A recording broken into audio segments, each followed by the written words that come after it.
This is lecture number 7 of chapter number 2, Accounting for Material Cost.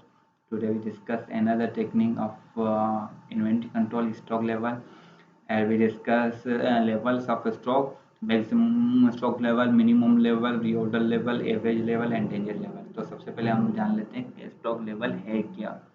तो stock level basically एक inventory control की करने की एक टेक्निक है जिससे हम मुख्तलिफ डिफरेंट लेवल सेट करते हैं स्टॉक के, ताकि हमें पता चले ये सिचुएशन क्या अंदाज़ा हो कि हमारा स्टॉक अंडर स्टॉक तो नहीं हो रहा या ओवर स्टॉक तो नहीं हो रहा।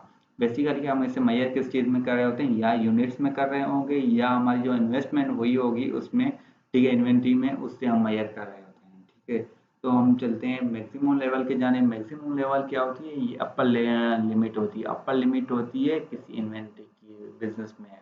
ठीक है, ये हम सेट करते हैं कि बिजनेस में इतनी इन्वेंट्री या हमें रिक्वायरमेंट होगी, इतनी लेवल हम बरकरार रखेंगे। ठीक है, ये अपर लिमिट होगी।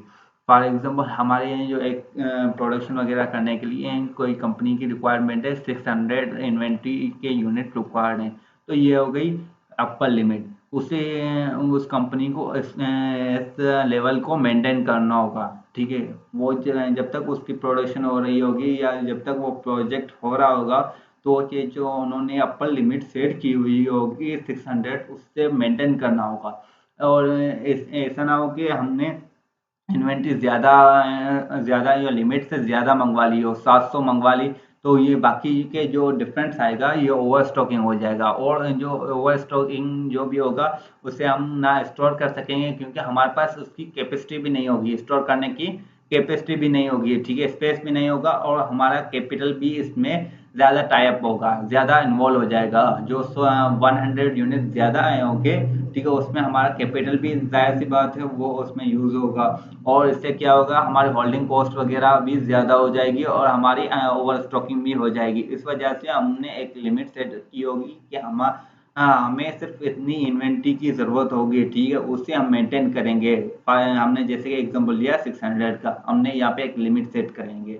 और इसे कैलकुलेट कैसे करेंगे कि हमें एक रीऑर्डर लेवल, यहाँ पे हमने एक लेवल सेट किया होगा। ठीक है, मैं आपको एक ग्राफ की मदद से भी समझा देता हूँ। ठीक है, यहाँ पे हमने अपर लिमिट सेट की है, आपको जैसे एग्जांपल दिया था 600, ठीक है, उसकी लिमिट सेट कर दी। यहाँ पे हमारा 300 पे हमने सेट की है रीऑर्डर लेवल। तो यहाँ पे जब हमारी प्रोडक्शन जो हमारे यूनिट कंज्यूम होंगे, सप्लाईज कंज्यूम होंगे, यहाँ पे जब आएगी कंज्यूम लेवल, यहाँ पे आ जाएगी इन्वेंट्री, हम 300 पे जब पहुंचेगी तो मैनेजमेंट को ये अलार्म होगा कि हम अब हमें रीऑर्डर कर देना चाहिए कि हम हमारी इन्वेंट्री 300 पर पहुंच गई है, ताकि जब तक वो इन्वेंट्री हमारे पास आए तब तक हमें उस जो बाकी इन्वेंट्री हमारे पास पड़ी हुई है 600, वो यूज़ कर सकें। और वो जब तक आएगी उसमें भी कुछ टाइम लग जाएगा, उसमें उसमें भी हमारा कुछ टाइम लग जाएगा। ठीक है, और जब वो आएगी उस टाइम से लेकर मिनिमम लेवल तक, ठीक है, तो वो हम यूज़ कर रहे होंगे 300 इन्वेंट्री, वो हम यूज़ कर रहे होंगे ताकि हमारी प्रोडक्शन रुके ना। ठीक है, अंडर स्टॉक ना हो जाए।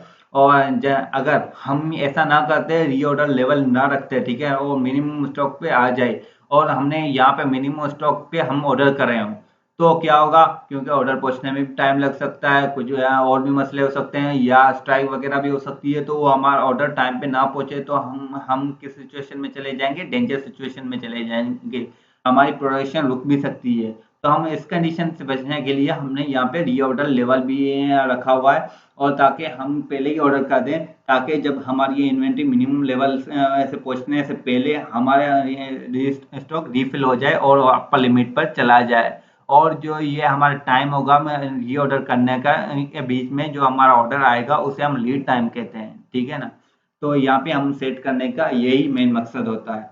और हम आगे चलते हैं। ठीक है, मिनिमम स्टॉक लेवल की जाने, तो ये एक मिनिमम लेवल होती है स्टॉक की, जो रिप्रेजेंट, हम इसे सेफ्टी लेवल भी, सेफ्टी स्टॉक भी कह सकते हैं। ठीक है, ये एक लोएस्ट पॉइंट होती है क्वांटिटी की। ठीक है, ऑफ आइटम्स जो हमने बिजनेस में होल्ड किए हुए हैं, ये हमारे पास हैंड में मौजूद है at a time, at a given time. उसका मेन मकसद क्या है, यहाँ पे स्टॉक लेवल है ना, यहाँ पे स्टॉक है। ठीक है, उसे minimum stock level is to avoid cost of understocking. ऐसा ना हो कि हमारी जो कॉस्ट ऑफ अंडर स्टॉकिंग भी हो सकती है ना, क्योंकि हमारे अगर मटेरियल खत्म हो जाएगा तो हमारी प्रोडक्शन तो रुक जाएगी, पर वहाँ पे लेबर को भी हमने तो पे तो करना है ना। ठीक है, और हमारे जो प्लांट वगैरह यूज हो रहे हैं तो उसमें उसकी भी मेंटेनेंस वगैरह तो करनी है, मशीन यूज कर रही है हो रही है तो उसे भी हम मेंटेन वगैरह तो करेंगे ना, तो उसकी भी कॉस्ट आएगी। ऐसा ना हो कि हमारा अंडर स्टॉक हो जाए और प्रोडक्शन रुक जाए और हमें ये ज्यादा कॉस्ट भी बेयर करनी पड़े। और इसे मालूम करने का फार्मूला क्या है, मिनिमम लेवल को मालूम कैसे करेंगे, तो मालूम कैसे करेंगे, रीऑर्डर लेवल। ठीक है, उसे माइनस कर देंगे, नॉर्मल रेट ऑफ कंजम्पशन को मल्टीप्लाई कर देंगे, सब पहले हम मल्टीप्लाई करेंगे नॉर्मल रीऑर्डर पीरियड से। ठीक है, तो जो भी वैल्यू आएगी उसे माइनस कर देंगे रीऑर्डर लेवल से, तो हमें मिनिमम लेवल मिल जाएगा। उसके बाद हम चलते हैं रीऑर्डर लेवल है क्या, point eight which the material stores this further supply must be order. ये एक पॉइंट होगी, जैसे मैंने ग्राफ में आपको बताया, ये एक पॉइंट है जहाँ पे हमें एनी आओ ऑर्डर प्लेस करना है, क्योंकि ऐसा ना हो कि हमारी सप्लाई कम हो जाए। ठीक है, फिर हमें जो डेंजर सिचुएशन को फेस करना पड़े। ठीक है, तो उससे हम मेंटेन करने के लिए रीऑर्डर लेवल भी हम वहाँ पे फिक्स करते हैं। ठीक है, और लेवल जो रीऑर्डर लेवल होगी वो कहाँ पे होगी, between maximum and minimum level के बीच में होगी, ताकि हम पहले ही ऑर्डर कर दें और मिनिमम लेवल से पहुंचने से पहले ही हमारे पास इन्वेंट्री आ जाए और हम हमारा जो प्रोडक्शन है स्मूथली चल सके। और इसे मालूम करने का क्या फार्मूला है, maximum rate of consumption plus कर देंगे मैक्सिमम रीऑर्डर पीरियड। ठीक है, तो हमें क्या मिल जाएगा, रीऑर्डर लेवल मिल जाएगा। उसके बाद हमारा एवरेज स्टॉक आ जाएगा। Stock average stock level indicate the average stock held by the organisation. जो हमारी ये ऑर्गेनाइजेशन है हमारे पास, वो उसका जो एवरेज स्टॉक क्या है, ठीक है, वहाँ पे हम मैक्सिमम लेवल को प्लस कर देंगे मिनिमम लेवल से और डिवाइड कर देंगे 2 से, तो हमें ये एवरेज स्टॉक लेवल मिल जाएगा। उसके बाद हमारा डेंजर लेवल। डेंजर लेवल क्या है, ये लेवल है जो eight which normal issue of raw material inventory या स्टॉक। ठीक है, जो हमारे पास जो नॉर्मल स्टॉक होगा इन्वेंट्री का वो स्टॉप हो जाएगा, and emergency issues are only made by special requisition of approve. यहाँ पे हमें जो इमरजेंसी जो हमें रॉ मटेरियल चाहिए होगा वो सिर्फ कॉम्पिटेंट अथॉरिटी वो दे सकती है, वो उसे हम अप्रूव कराना होगा।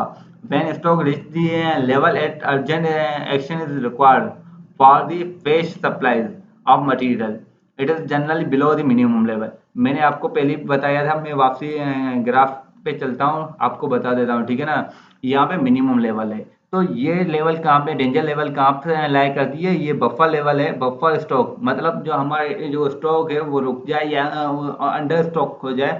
ठीक है, उससे बिलो बिलो होगी। ठीक है ना, हमारी जो मिनिमम लेवल से नीचे यहाँ पे कहीं पे डेंजर लेवल लाई कर रही होगी, या ये ऐसी लेवल है जहाँ पे हमारा स्टॉक है वो कम हो जाएगा, बिल्कुल कम हो जाएगा, और हमारी जो प्रोडक्शन होगी वो भी रुक रुक जाएगी और रुक जाएगी। इस वजह से हमें हमें जो बाकी की कॉस्ट भी बेयर करनी पड़ेगी, जैसे मैंने आपको पहले ही बताया हुआ। ठीक है ना, जो हमारे लेबर वगैरह कॉस्ट भी आ जाएगी।